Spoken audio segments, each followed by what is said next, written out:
그동안 길게 살펴보았던 다윗의 이야기가 이제 끝나고 열왕기로 넘어왔습니다. 우리들이 다윗 이야기에서 반드시 잊지 말고 기억해야 하는 것은 다윗 언약입니다. 하나님은 다윗에게 영원한 하나님의 은혜를 약속하셨습니다. 아브라함에게 주셨던 언약이 다윗에게로 그대로 이어져 내려온 것입니다. 다윗 언약 그 내용이 무엇입니까? 다윗의 왕위가 영원할 것이다 라는 것입니다. 아브라함에게 주신 언약 창세기 12장 3절에 땅의 모든 족속이 너로 말미암아 복을 얻을 것이다. 이 언약이 다윗 언약으로 더욱 구체화되어 이어지고 있는 것입니다. 그렇다면 이제 앞으로의 이 이후의 이야기들은 우리들이 봐야 하는 관전 포인트가 뭐냐면 다윗 언약이 정말로 지켜지는가 하는 것입니다. 성경은 바로 이 점을 중점적으로 우리들에게 보여주고 싶어 합니다. 자, 이제 다윗의 이야기가 끝나고 열왕기로 넘어왔습니다.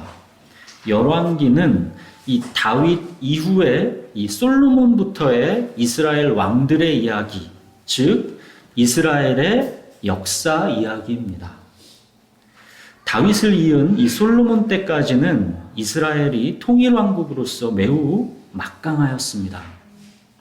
그런데 솔로몬의 죄 때문에 그 아들 르호보암 때 나라가 남북으로 갈라지지요. 북쪽은 북이스라엘이라 하고 남쪽은 남유다라고 합니다. 이스라엘 12지파 중에 다윗이 속한 유다 지파와 요나단이 속한 베냐민 지파만이 남유다에 해당되는 것이고 나머지 10지파는 다 북이스라엘입니다. 이렇게 분열되어 나라가 이제 지속해 오다가 한 200년쯤 지나서 북이스라엘이 먼저 멸망하고 그 다음에 한 130년쯤 지나서 남유다가 멸망합니다.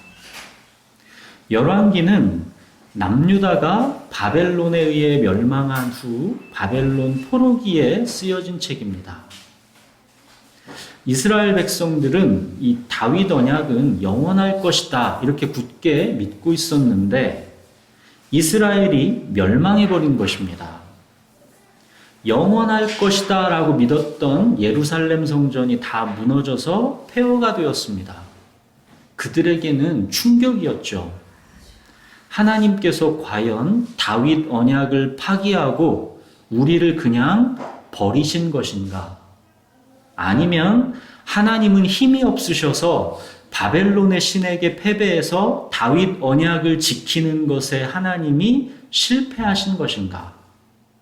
하나님은 우리를 버리셨는가? 하나님은 아니면 다윗 언약을 지켜낼 힘이 없으신 것인가? 이스라엘 백성들은 그런 깊은 절망과 혼란 속에 있는 것입니다. 바로 이런 처지에서 쓰여진 책이 열왕기입니다.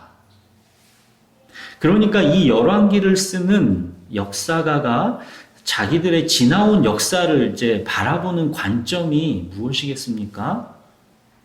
우리는 왜 하나님의 심판을 받게 되었을까? 우리는 왜 다윗 언약에도 불구하고 망하게 되었을까입니다. 하나님은 정말로 바벨론의 신보다 힘이 없으셔서 다윗 언약을 지켜내실 수 있는 힘이 없던 것일까? 그거를 질문하는 것입니다. 열왕기사가 보여주는 것은 그 심판과 멸망의 원인은 한 가지다라는 것입니다. 하나님 이외에는 다른 신이 없음에도 불구하고 헛된 우상과 이방민족의 신을 섬기다가 심판과 멸망이 임했다라는 것입니다. 하나님을 배반했기 때문에 망했다라는 것입니다. 하나님이 힘이 없으셔서 다윗 언약을 지켜내시는 거에 실패하신 게 아니다라는 것입니다.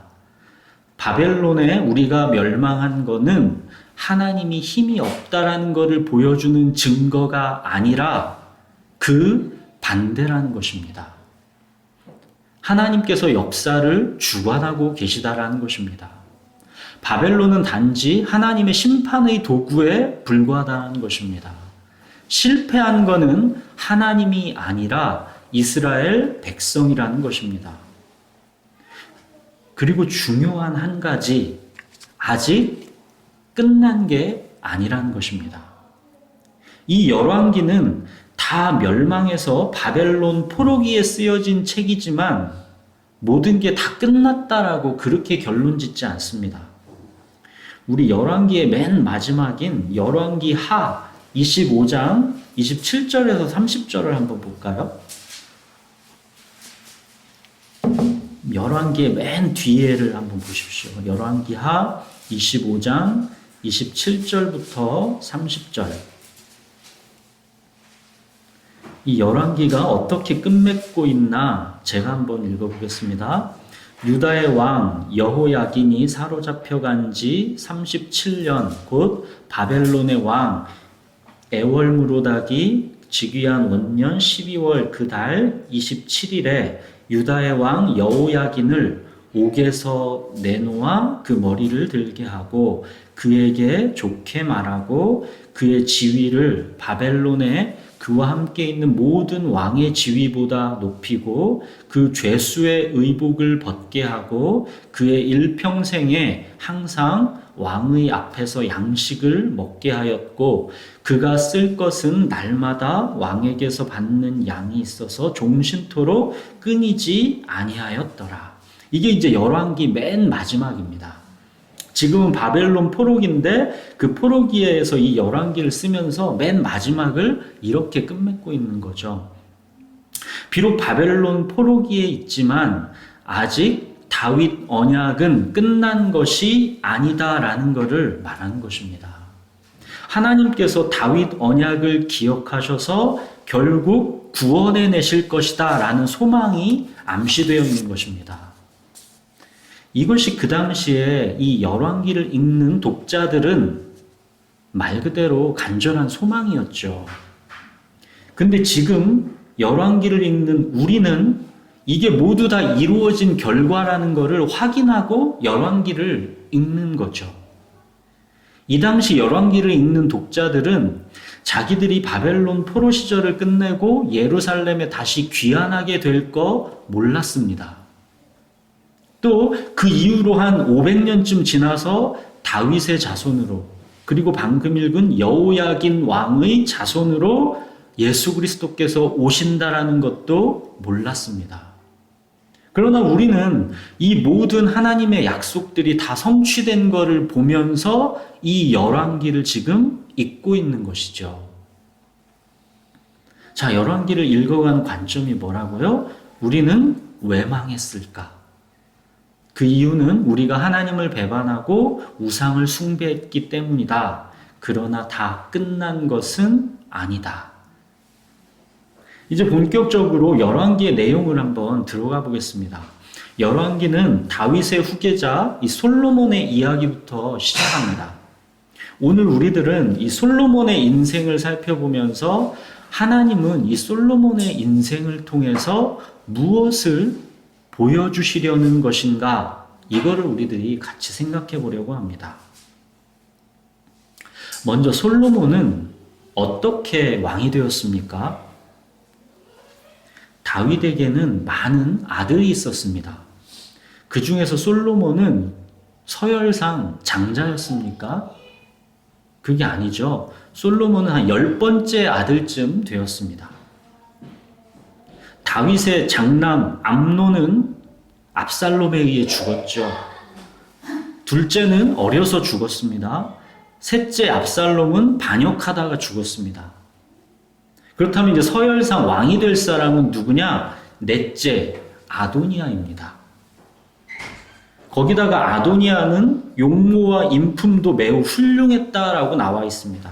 열왕기상 1장 6절 보시면 그는 압살롬 다음에 태어난 자요 용모가 심히 준수한 자라 그의 아버지가 내가 어찌하여 그리하였느냐고 하는 말로 한 번도 그를 섭섭하게 한 일이 없었더라.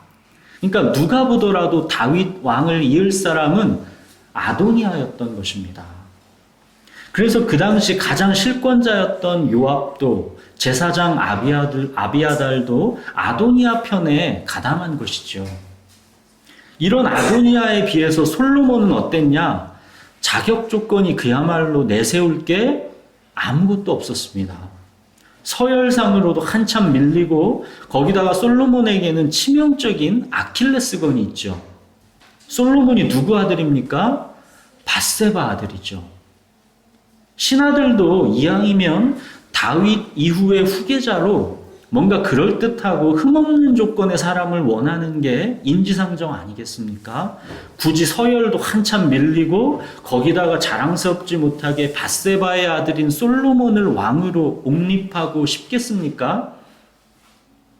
솔로몬은 그야말로 위기에 처한 거죠. 아도니아가 이제 왕이 되려고 요압과 아비아달과 더불어서 행동을 취했고 만약에 아도니아가 이제 왕이 되면 솔로몬은 제거될 게 뻔합니다. 이렇게 아무것도 내세울 게 없는 솔로몬에게는 그러나 딱 한 가지 갖고 있는 게 있었죠. 솔로몬이 갖고 있는 게 뭐였습니까? 하나님의 주권적 선택입니다. 솔로몬은 자기가 무슨 자격을 쌓고 인품을 길러서 뭔가 내세울 거를 만들어낸 게 없습니다. 다만 솔로몬은 자기가 날 때부터 그냥 하나님의 주권적 선택이 임했습니다. 솔로몬이 태어날 때 하나님께서 그의 이름을 뭐라 지어주셨습니까? 여디디아라고 해주셨죠. 여호와께서 사랑하셨다라는 뜻입니다. 그리고 그 솔로몬은 태어나기 전부터 이미 하나님께서 다윗을 이을 후계자로 택하셨습니다. 역대상 22장 9절 10절 제가 읽어드릴게요. 보라, 한 아들이 내게서 나리니 그는 온순한 사람이라. 내가 그로 주변 모든 대적에게서 평온을 얻게 하리라. 그의 이름을 솔로몬이라 하리니 이는 내가 그의 생전에 평안과 안일함을 이스라엘에게 줄 것임이니라. 그가 내 이름을 위하여 성전을 건축할지라. 그는 내 아들이 되고 나는 그의 아버지가 되어 그 나라 왕위를 이스라엘 위에 굳게 세워 영원까지 이르게 하리라 하셨나니. 이게 하나님의 말씀입니다.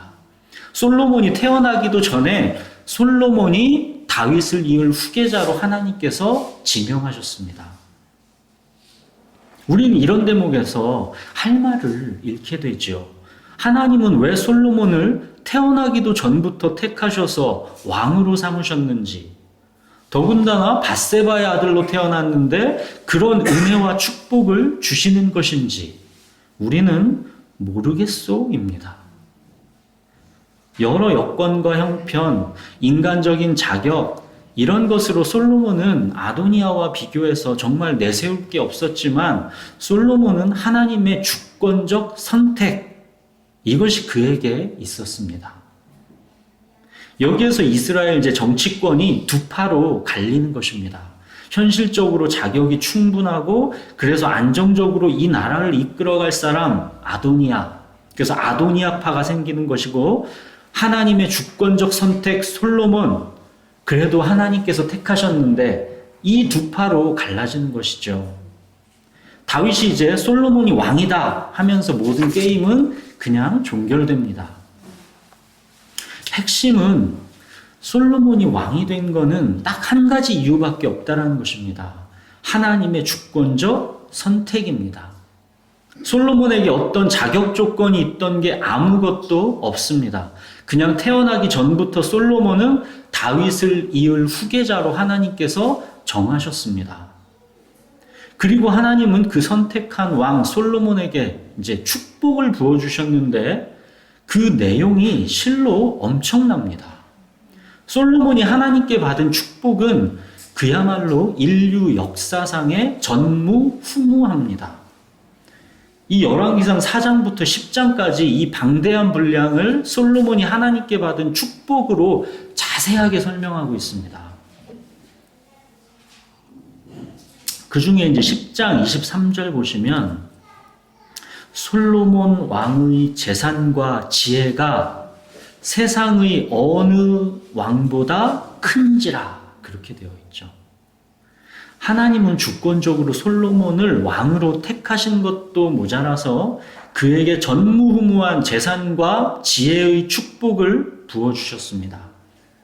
전도서를 보시면 아시겠지만 솔로몬은 안 가져본 게 없는 사람이고 안 누려본 영광이 없는 사람이고 거기에다가 세상 모든 지혜, 철학, 인문학, 자연과학, 예술까지도 다 통달한 사람입니다. 그러니까 하나님께서 주실 수 있는 모든 거는 그냥 다 솔로몬에게 아낌없이 다 주었다라고 보시면 딱 맞습니다. 솔로몬은 하나님께 이런 축복을 받고 살았고 그러면서 하나님의 성전도 웅장하게 지었습니다. 다윗이 그렇게도 짓기를 소원했었던 하나님의 그 성전, 그게 다윗에게 허락되지 않았었는데 그거를 솔로몬이 지었습니다. 솔로몬이 예루살렘의 성전을 지음으로 해서 이제 이곳 예루살렘 성전은 하나님의 임재의 중심, 온 이스라엘의 중심이 되는 것입니다. 이 성전 짓기를 다윗이 얼마나 소원했었습니까? 그러고 보면 다윗도 부러워할 만큼의 모든 축복을 솔로몬은 다 받은 것입니다. 부족함 없이 다 받았습니다. 솔로몬에게 이렇게 인류 역사상 전무후무한 축복이 주어졌다라는 것은 자, 성경은 무엇을 말하려는 것이겠습니까? 하나님께서 다윗 언약의 계승자에게 주시는 축복은 이렇게 엄청난 영광이다라는 것을 말해주는 것입니다. 하나님은 그야말로 아무것도 아끼는 것 없이 모든 걸 솔로몬에게 다 부어주셨습니다. 이거는 다윗의 자손으로 오신 예수 그리스도의 영광의 그림자입니다. 예수 그리스도의 새 언약에 의해 그 믿는 자에게 주어지는 축복의 크기가 바로 이런 것이다 라는 것을 말해주는 것입니다. 로마서 8장 32절에 보면 자기 아들을 아끼지 아니하시고 우리 모든 사람을 위하여 내주신 이가 어찌 그 아들과 함께 모든 것을 우리에게 주시지 아니하겠느냐.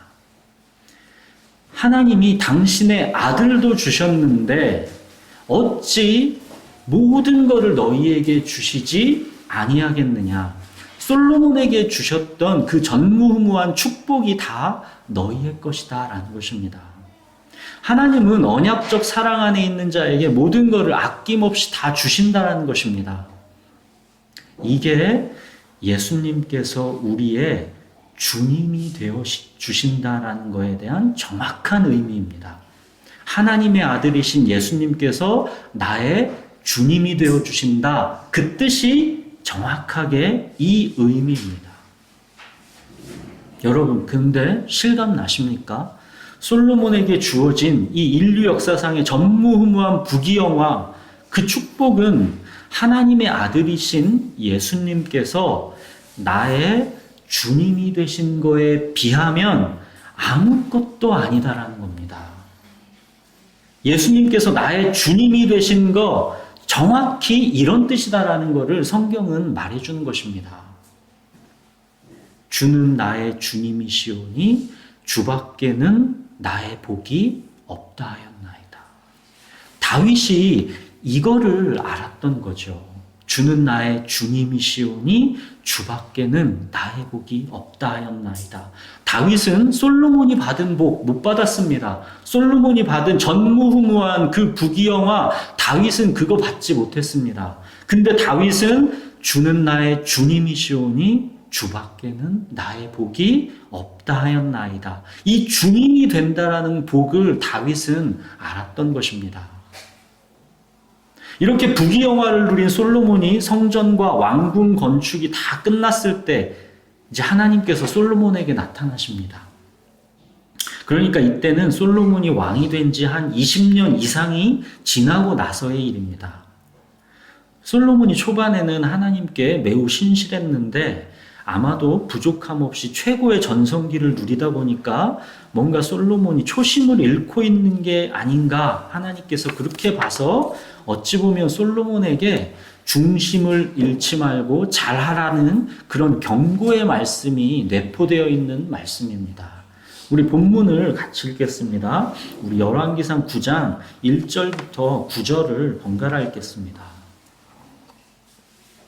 솔로몬이 여호와의 성전과 왕궁 건축하기를 마치며 자기가 이루기를 원하던 모든 것을 마친 때에 여호와께서 전에 기드온에서 나타나신 같이 다시 솔로몬에게 나타나사 여호와께서 그에게 이르시되 내 기도와 내가 내 앞에서 간구한 바를 내가 들었은즉 나는 내가 건축한 이 성전을 거룩하게 구별하여 내 이름을 영원히 그곳에 두며 내 눈길과 내 마음이 항상 거기에 있으리니 내가 만일 내 아버지의 다르신 희망같이 마음을 온전히 하고 바르게 하여 내 앞에서 행하며 내가 내게 명령한 대로 온갖 일에 순종하여 내 법도와 율례를 지키며 내가 내 아버지 다윗에게 말하기를 이스라엘의 왕위에 오를 사람이 내게서 끊어지지 아니라 한 대로 내 이스라엘의 왕위를 영원히 견고하게 하려니와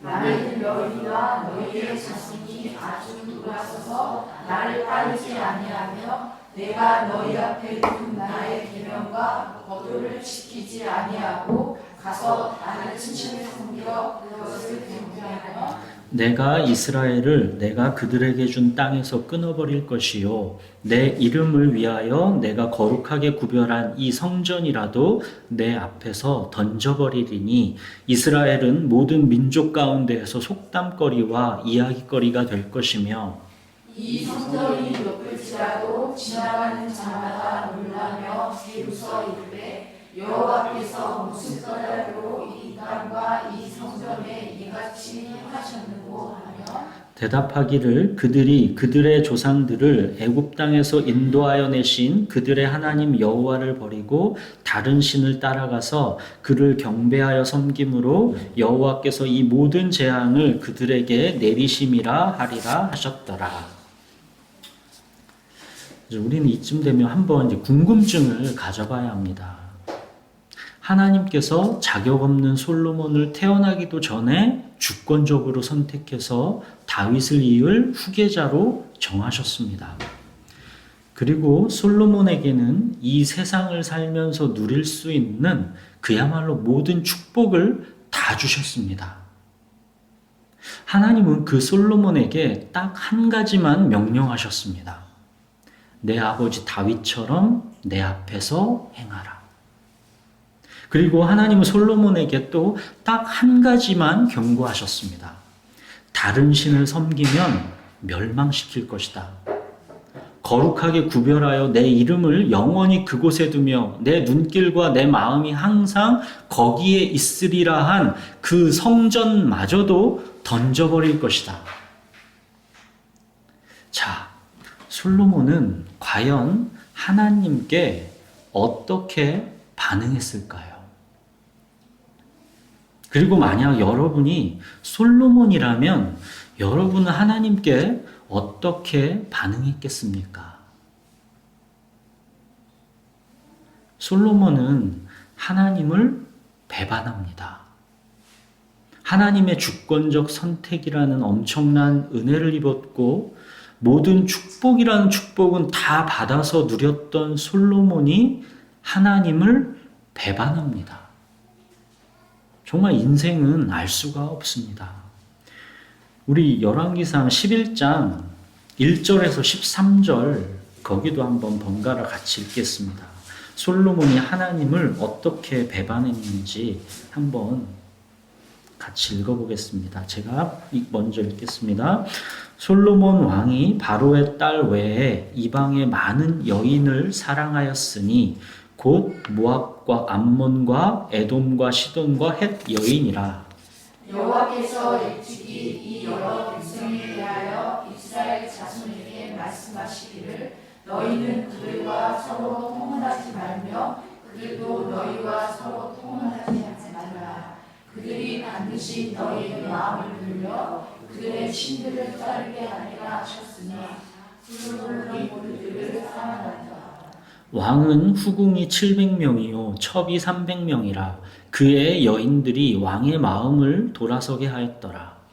솔로몬의 나이가 많을 때에 그의 여인들이 그의 마음을 돌려 다른 신들을 따르게 하였으므로 왕의 마음이 그의 아버지 다윗의 마음과 같지 아니하여 그의 하나님 여호와 앞에 온전하지 못하였으니 이는 시돈 사람의 여신 아스타롯을 따르고 암몬 사람의 가증한 밀곰을 따름이라. 솔로몬이 여호와의 눈 앞에서 악을 행하여 그의 아버지 다윗이 여호와를 온전히 따른 같이 따르지 아니하고 모압의 가증한 그무스를 위하여 예루살렘 앞 산에 산당을 지었고 또 암몬 자손의 가증한 몰록을 위하여 그와 같이 하였으며 그하고 그의 이방 여인들을 위하여 다 그와 같이 한지라 그들이 자기의 신들에게 분양하며 제사하였더라. 솔로몬이 마음을 돌려 이스라엘의 하나님 여호와를 떠남으로 여호와께서 그에게 진노하시니라. 여호와께서 일찍이 2번이나 그에게 나타나시고 이 일에 대하여 명령하사 다른 신을 따르지 말라 하셨으나 그가 여호와의 명령을 지키지 않았으므로 여호와께서 솔로몬에게 말씀하시되 내게 이러한 일이 있었고 또 내가 내 언약과 내가 내게 명령한 법도를 지키지 아니하였으니 내가 반드시 이 나라를 내게서 빼앗아 내 신하에게 주리라. 그러나 내 아버지 다윗을 위하여 내 세대에는 이 일을 행하지 아니하고 내 아들의 손에서 빼앗으려니와 오직 내가 이 나라를 다 빼앗지 아니하고 내 종 다윗과 내가 택한 예루살렘을 위하여 한 지파를 내 아들에게 주리라 하셨더라. 솔로몬은 왜 하나님께 모든 은혜와 축복을 받고도 이렇게 하나님을 배반하였을까요?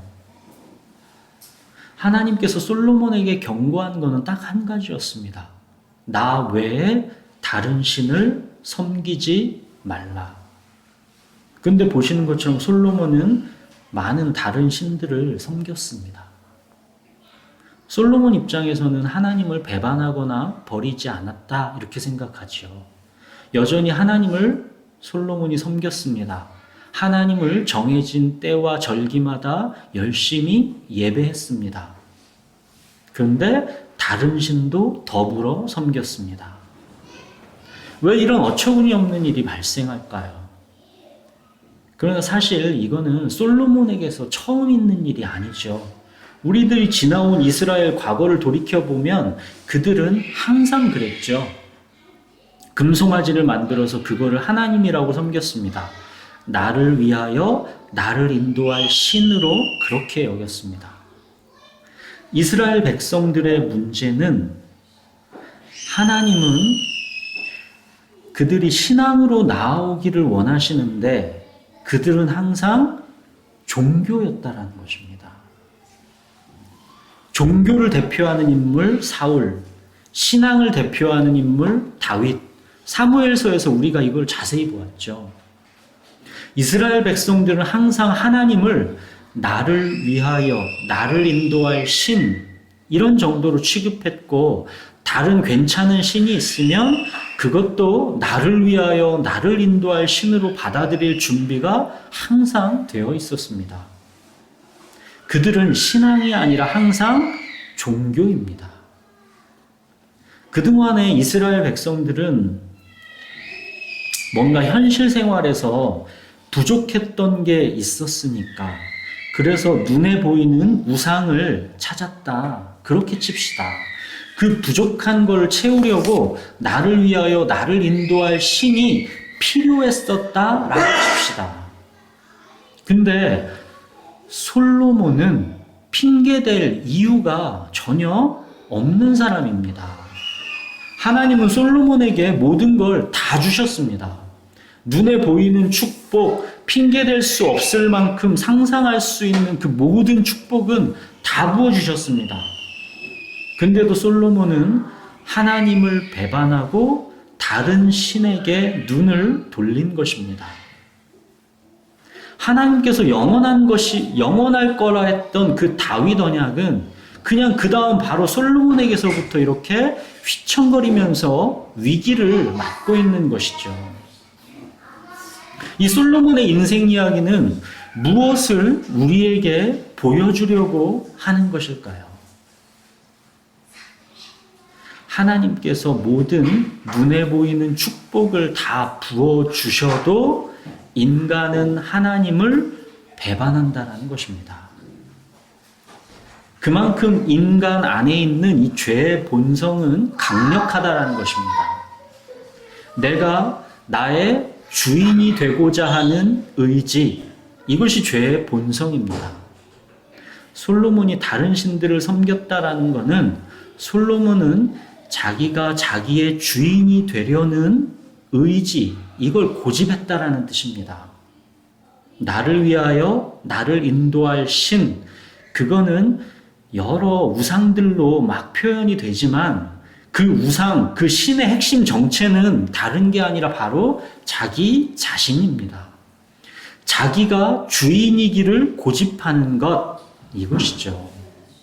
내가 나의 주인이고 바로 그 나를 행복하게 해줄 거는 그게 무엇이든 내가 선택하고 결정하겠다라는 뜻입니다. 내 생각, 내 감정, 내 판단, 그 위에 어떤 권위도 인정하지 않겠다라는 뜻입니다. 그것이 설령 하나님이어도 내가 지금 하고 있는 것, 내 육체와 마음이 지금 원하고 있는 것, 그거는 못 막는다라는 것입니다. 하나님은 내가 너의 주인이다. 너의 행복은 나에게만 있다 하시는데 솔로몬은 그렇지 않다라는 것입니다. 내가 하고 싶은 거를 내 마음대로 할 수 있어야 그게 행복이라는 것입니다. 나는 나의 행복을 위해서 이 신도 있어야 하겠고 저 신도 있어야 하겠다는 것입니다. 물론 하나님은 그런 여러 우상들 중에 가장 중요하기는 하지만 그러나 하나님이 아무리 중요하다 한들 내 생각, 내 감정, 내 판단 그 위에 하나님이 올라서실 수는 없다라는 뜻입니다. 결국 핵심은 뭐냐? 솔로몬은 자기 자신의 주인됨을 결코 놓지 않으려 한다라는 것입니다. 자기를 결코 주님 앞에서 포기하지 않겠다라는 뜻입니다. 그만큼 이 자기라는 신은 강력한 우상인 것입니다. 우리도 다 경험해봐서 알죠. 자기 주장, 자기 정당성, 자기 고집, 자기 연민, 그 어떤 하나님의 은혜와 사랑을 경험하면서도 결코 포기가 되어지지 않는 것, 그게 자기입니다. 솔로몬도 안 됩니다. 그 어떤 축복과 은혜를 받았어도 안 됩니다. 하나님을 배반합니다. 성경은 솔로몬의 실패를 통해서 무슨 말을 하려는 것일까요? 솔로몬에게 그런 은혜와 축복을 다 줬는데 그 솔로몬이 실패했다라는 걸 보여주면서 성경은 무슨 말을 하고 싶은 것일까요? 다윗 언약을 영원히 유효하게 지켜낼 수 있는 것은 인간의 최선에 있지 않다라는 것입니다.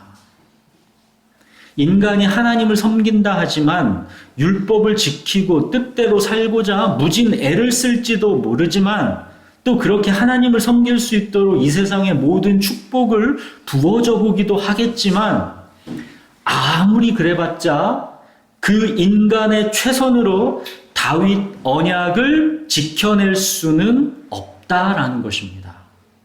인간의 최선은 실패할 수밖에 없다라는 것입니다. 이거를 달리 말하면 인간의 눈에는 다윗 언약이 실패한 듯 보여도 결코 다윗 언약은 실패하지 않는다라는 것입니다.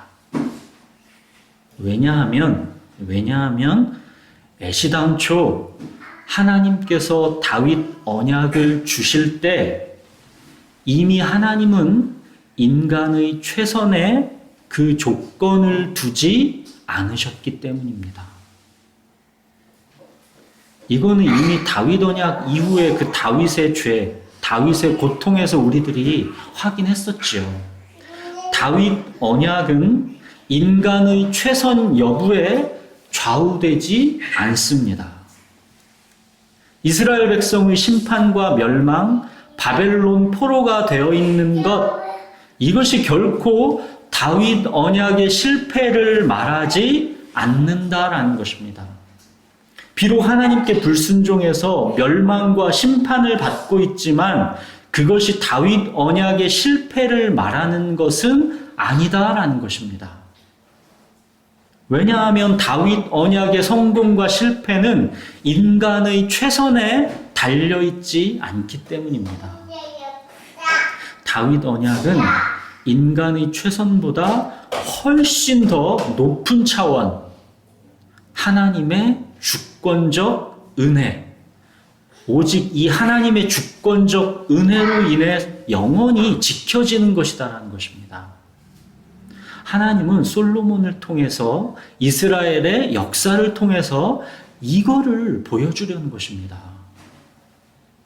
우리 로마서 4장 13절, 14절을 한번 읽어볼까요? 로마서 4장 13절, 14절.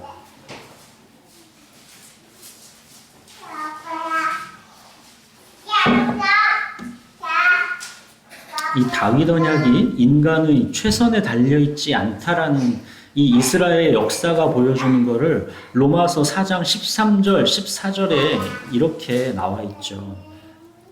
제가 읽겠습니다. 아브라함이나 그 후손에게 세상의 상속자가 되리라고 하신 언약은 율법으로 말미암은 것이 아니요 오직 믿음의 의로 말미암은 것이니라. 만일 율법에 속한 자들이 상속자이면 믿음은 헛것이 되고 약속은 파기되었느니라. 언약은 율법으로 말미암은 게 아니다라는 것입니다. 예수 그리스도가 오셔서 우리를 구원해 주시는 방법 말고는 다른 길이 없다라는 것을 보여주시려는 것입니다. 그러면 또 우리는 이런 질문을 하게 됩니다. 모든 게 하나님의 주권적 은혜로 결정되는 것이라면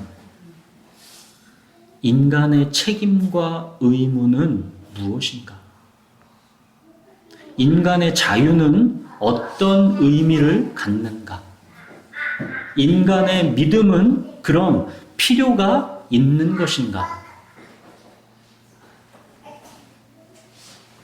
인간의 책임이 중요하다라는 것이 열왕기에 나타나 있는 이스라엘의 역사가 보여주는 그것이죠. 인간의 책임이 중요하다라는 것을 보여주는 것입니다. 이스라엘 백성이 하나님을 찾고 의지하면 하나님은 기뻐하시면서 풍성한 축복을 허락해 주십니다. 얼마나 기쁘신지 자손 1000대가 복을 받는다 하십니다. 그러나 하나님을 배반하면 멸망합니다. 하나님께 강력한 징계를 받습니다. 하나님은 분노하셔서 성전까지도 내던져 버리십니다. 그 하나님의 분노와 징계가 어느 정도였냐면 바벨론에 패망했을 때 그 이스라엘은 자기 자식을 삶아 먹어야 했습니다. 그 전쟁통에 먹을 게 없어서 자기 자식을 삶아 먹는 지경까지 심판이 임했습니다. 하나님이 그만큼 분노하고 그만큼 징계했다라는 것이죠. 언약 백성의 행위, 불순종이냐 순종이냐 그 자유와 책임이 하나님께 이만큼이나 중요하다라는 것을 이스라엘의 역사는 보여주는 것입니다. 주권적 은혜 아래에 있으니 너희들은 어떻게 행동해도 괜찮다라는 게 전혀 아니다라는 거죠. 우주를 창조하신 창조주 하나님께서 나의 행동이 중요하다라고 하시는 것입니다. 나의 순종에 한없이 기뻐하시고 나의 불순종에는 하나님께서 깊은 실망과 상처를 받으신다는 것입니다. 우리는 이게 대체 무엇을 말하는 것인지 전혀 감이 안 잡히죠. 어떻게 천지를 지으신 하나님께서 나로 인해서 상처를 받으실 수 있습니까? 구약의 역사는 바로 이거를 우리에게 보여주는 겁니다. 상처받으시는 하나님. 내가 뭐라고 나의 불순종에 하나님이 아파하시고 하나님이 실망하시고 하나님이 상처를 받으십니까? 이게 주권적 은혜로 우리에게 주신 하나님과 나의 관계입니다. 하나님은 솔로몬에게 여디디아라는 이름을 주셨습니다. 그 뜻이 뭐랬습니까? 여호와께서 사랑하였다입니다. 솔로몬을 나기 전부터 택해서 다윗의 후계자로 지명하셨고 그에게는 인류 역사상 전무후무한 모든 부귀영화를 다 주었습니다. 세상 모든 지혜를 또 다 주셨습니다. 솔로몬에게는 하나님은 아무것도 아끼는 거 없이 다 주셨습니다. 근데 그 솔로몬이 하나님을 배반한 것입니다. 딱 하나 다른 신들 섬기는 거 하지 말라 했는데 솔로몬은 하나님의 그 마음을 지켜주지를 못했습니다. 하나님은 실망하시고 상처받으셨습니다. 그렇게 기뻐하셨던 그 성전마저도 다 내던져 버리시겠다라는 겁니다. 이것이 상처받은 하나님의 마음이죠. 나의 순종과 불순종이 하나님께는 이렇게 중요하다라는 것입니다. 불순종으로 인해 다윗 언약이 취소되는 것은 물론 아닙니다. 그러나 다윗 언약이 영원하기 때문에 하나님은 당신의 백성을 이토록 가혹하게 징계하시는 것입니다. 잘 생각해 보십시오. 다윗 언약이 영원하고 확실하기 때문에 하나님은 이 백성을 가혹하게 징계하시는 것입니다. 부모가 자녀에 대해 그 사랑이 강력하고 확실할수록 아이의 잘못에 대해서 강력하게 처벌하기도 하는 것이죠. 왜 그럴 수 있습니까? 아이를 그만큼 사랑하기 때문이고 아이와 부모의 관계가 이러한 징계 여부에 따라서 어떻게 흔들리는 그런 영향받는 그 관계가 아니다라는 것을 알기 때문입니다. 부모의 아이를 향한 주권적 은혜 아래에 아이의 잘못에 대한 강력한 징계도 있는 것입니다. 아이가 그 어떤 잘못을 저질러도 그 아이는 내 아이입니다. 그러나 그 아이의 인생이 잘 되기를 위해서라면 부모는 그 아이의 잘못에 대해서 결코 가만히 있을 수 없는 것입니다. 분명하고 확실하게 징계하는 것입니다. 사랑하는 여러분, 하나님의 주권적 은혜 아래에 우리의 모든 믿음의 행위, 순종과 불순종, 성공과 실패, 칭찬과 징계, 삶과 죽음, 이게 다 그 하나님의 주권적 은혜 아래에 있는 것입니다. 부모와 아이의 끊을 수 없는 관계 안에서 아이가 잘하면 칭찬도 받고 말 안 들으면 매도 맞고 하는 것입니다. 다윗에게 허락한 확실한 은혜, 그 은혜는 영원합니다. 다윗의 자손으로 결국 하나님의 아들이신 예수 그리스도께서 오셨습니다. 세상 죄를 지고 가는 하나님의 어린 양으로 오셔서 우리의 모든 죄의 값을 다 죽음으로 갚으셨습니다.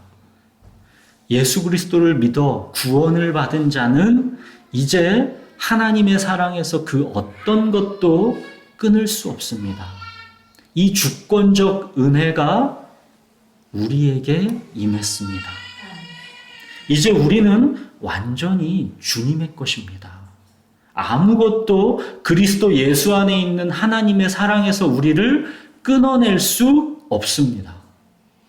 이렇게 하나님의 주권적 은혜 안에 있는 사람은 이제 자기 주장하고 자기 고집 부리면 안 되는 것입니다.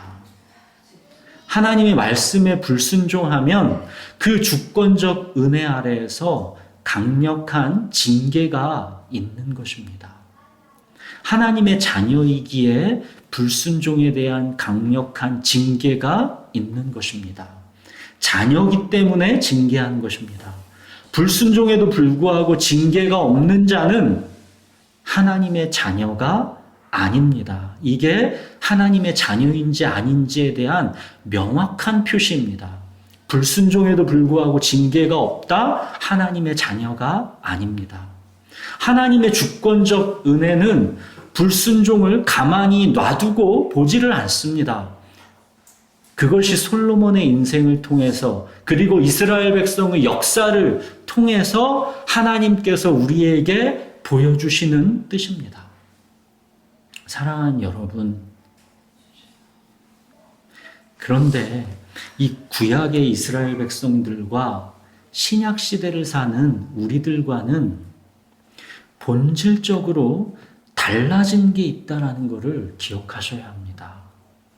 우리를 그냥 다 이스라엘 백성으로만 그렇게 치환해서 생각하면 여러분들은 아주 중요한 것을 놓치는 것입니다. 구약의 이스라엘 백성들도 하나님의 주권적 은혜 아래 있었죠. 그러나 그들은 하나님의 말씀에 순종하기를 싫어했고 순종할 수 있는 능력도 없었습니다. 그러나 우리는 예수님께서 성령님을 보내주셔서 항상 우리와 함께 있게 해주셨습니다. 이거는 구약의 이스라엘 백성과는 본질적인 차이입니다. 우리에게는 하나님의 말씀에 순종하고자 하는 마음과 능력이 주어졌습니다. 자발적으로 순종하고 싶어하는 새 마음이 주어졌습니다. 자발성. 하나님께 순종하고 싶어하는 자발성. 이게 달라졌습니다. 이거는 구약시대와 신약시대의 본질적인 차이입니다. 구약시대 이스라엘 백성과 성령님께서 내주하시는 우리는 이 내적인 본질 자체가 완전히 다릅니다. 그리스도인은 신인류입니다. 완전히 다른 새 사람입니다. 순종의 DNA 자체가 완전히 달라져 있습니다. 우리에게는 새 마음이 주어져 있다라는 것을 잊으시면 안 됩니다.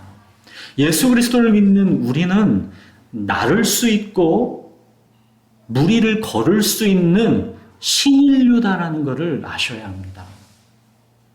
이스라엘 백성이랑 똑같이 생각하시면 안 되는 것입니다. 하나님의 주권적 은혜 아래 있는 우리가 하나님의 말씀에 순종하며 오직 하나님만을 바라보고 살기를 하나님이 간절하게 원하십니다. 나의 주인됨을 고집하며 하나님을 그저 내 목적을 위해서 나를 위하여 나를 인도할 신, 이 정도로 취급하는 종교적인 삶이 아니라 하나님의 주권적 은혜의 세계, 즉 주님께 나를 맡기고 주님께 시선을 고정하고 무리를 걷는 그런 세계, 하나님이 진정 나의 주님이 되시는 신앙의 삶으로 우리를 부르십니다. 하나님은 종교 아니라는 것입니다. 너희는 신앙으로 나와 함께 해야 한다고 하나님 우리를 택하고 부르신 것입니다. 오직 주님만을 바라보아야 무리를 걸을 수 있습니다. 믿음으로 무리를 반석 위를 걷는 것처럼 그리스도인은 걸을 수 있습니다. 하나님은 우리에게 이거를 소원하시는 것입니다. 그리고 우리에게는 주님을 바라보고 믿음으로 무리를 걸을 수 있는 능력이 이미 주어졌습니다. 그러나 우리는 주님을 바라보지 않고 거센 바람을 쳐다보면서 의심할 때 곧 물에 빠지게 되죠. 그렇지만 우리는 물에 빠져들어갈 때 또 주님을 찾고 부르면 됩니다. 주님은 그럼 또 우리를 건져주십니다. 우리의 모든 믿음의 성공과 실패는 다 주권적 은혜 아래 있다라는 것을 기억하셔야 합니다. 우리의 모든 삶이 하나님의 주권적 은혜 아래 있다라는 것을 믿는 믿음, 여기에서 승리하는 삶의 에너지가 나오는 것입니다. 내 삶이 다 하나님의 은혜 속에 있다. 하나님의 주권 속에 있다라는 거, 이거 믿을 때 우리가 삶에서 승리할 수 있는 것입니다. 하나님은 우리가 하나님이 이미 주신 이 주권적 은혜 아래에서 영원한 언약적 사랑을 누리면서 그렇게 살아가기를 소원하십니다. 왜냐하면 거기에 진정한 축복이 있기 때문입니다. 솔로몬에게 주셨던 이 세상의 모든 부귀 영화보다 더 소중한 것, 그거 말씀하시는 겁니다. 솔로몬에게 주셨던 이 세상의 모든 부귀 영화보다 더 소중한 거, 그게 바로 나다. 그게 바로 나다. 주님은 그 말씀하시는 겁니다. 그 주님이 복의 전부다라는 것을 알라는 것입니다. 여호와는 나의 목자시니 내게 부족함이 없으리로다. 주는 나의 주님이시오니 주밖에는 나의 복이 없다 하였나이다. 보십시오. 다윗의 이 고백은 모든 부귀 영화를 누렸던 솔로몬, 그는 그 인생을 어떻게 고백했습니까? 헛되고 헛되고 헛되니 모든 것이 헛되도다. 세상 모든 부귀 영화를 다 누렸던 솔로몬의 고백은 헛되도다였습니다. 그러나 다윗은 그 죄와 고통 속에서 그렇게 인생을 어렵게 살았지만 주는 나의 주님이시오니 주밖에는 나의 복이 없다 하였나이다. 이 고백을 다윗은 했습니다. 주님은 이거 말씀하고 싶은 거죠. 자, 말씀을 맺겠습니다. 솔로몬 인생이 보여주는 거, 자, 세 가지입니다. 첫째, 그리스도인의 인생은 하나님의 선택과 부르심, 그 하나님의 주권적 은혜로 시작합니다. 자, 솔로몬 인생이 보여주는 것. 둘째, 세상 모든 부귀 영화보다 훨씬 더 값진 하늘에 속한 모든 신령한 복, 하나님의 이 언약적 사랑, 이 관계는 인간의 최선, 인간의 순종, 불순종 여부로 유지되지 않는다는 것입니다. 나의 최선보다 훨씬 높고 광대한 하나님의 주권적 은혜, 오직 예수 그리스도로 말미암아 그 언약적 사랑이 영원한 것입니다. 예수 그리스도 안에 있는 하나님의 사랑에서 무엇도 우리를 끊을 수 없다라는 것입니다. 자, 그리고 셋째, 그럼에도 불구하고 나의 순종과 불순종은 하나님께 너무도 소중하다라는 것입니다. 불순종으로 인한 심판과 멸망마저도 선택하여 부르신 자에 대한 하나님의 깊은 사랑이고, 그 심판과 멸망과 징계마저도 하나님의 주권적 은혜라는 것입니다. 우리 기도하겠습니다.